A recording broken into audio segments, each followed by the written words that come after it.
இதுல முத்து படம் மட்டும் ஜப்பான்ல மிகப்பெரிய ஓட்டம் ஓடிச்சு. அங்க ரசிகர்கள்லாம் உருவானாங்க. அதான் கொஞ்சம் ஆச்சரியமா பேசுனாங்க. ஏன்னு கேட்டீங்கன்னா, அமெரிக்காவிலயும், லண்டன்லயும் ரஜினிய ரசிச்சது தமிழர்கள். இந்தியாக்காரன், ஆந்திராக்காரன், கேரளாக்காரன் இவங்கலாம் ரஜினிய ரசித்துக் கொண்டிருந்தவர்கள். இன்னொரு தேசத்துல செட்டில் ஆனவன் ரஜினிய ரசிச்சான். ஆனா எப்புட்றா முத்து படத்த ஜப்பான்காரன் ரசிச்சாங்கிறது ஆச்சரியம். ஏன்னா, அங்க ரஜினியினுடைய அந்த அந்த படத்துல நீங்க நல்லா கவனிச்சு பார்த்தீங்கன்னா, ஜப்பான், சீனா, இந்தியாவுக்கு பொதுவான ஒரு ஆசிய பண்பு இருக்கும். இது ஒரு மாரியான அந்த குடும்பம்ங்கிற செட்டப்பு, கிராமம் இதையெல்லாம் விரும்பக்கூடிய மக்கள் தான் ஜப்பான் மக்களும். அங்கேயும் நீ உள்ள போய் பார்த்தீங்கன்னா, நம்ம தமிழ்நாடு, இந்த கிராமத்து கல்ச்சர்லாம் நெறைய இருக்கு. ஒரு ஒரு மேற்கத்திய கலாச்சாரம் இருக்காது.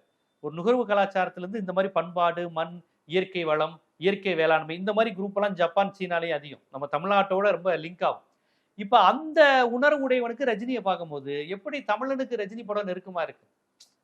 அந்த கல்ச்சர் வந்து அவனுக்கு பிடிச்சு போயிருக்கு. அதனால தான் முத்து படம் பிடிச்சிருக்கு. முத்து படம் நல்லா கவனிச்சு பார்த்தீங்கன்னா, ஒரு பண்ணையார் வீடு. அங்க ரஜினி வேலைக்காரனா இருப்பாரு. அவரு அவரு அங்க அங்க வந்து முதலாளி, தொழிலாளிங்கிற வேறுபாடு இல்லாம எல்லாரும் சந்தோஷமா இருப்பாங்க. ஒரு காமெடி பண்ணிக்கிட்டு, ஜாலியா இருந்துக்கிட்டு, முதலாளி அம்மா ரொம்ப எல்லாரையும் விரும்புவாங்க. அதே சமயம் ஸ்ட்ரிக்ட்டாவும் இருப்பாங்க. ஒரு யானை இருக்கும். ஒரு குதிரை வண்டி இருக்கும்.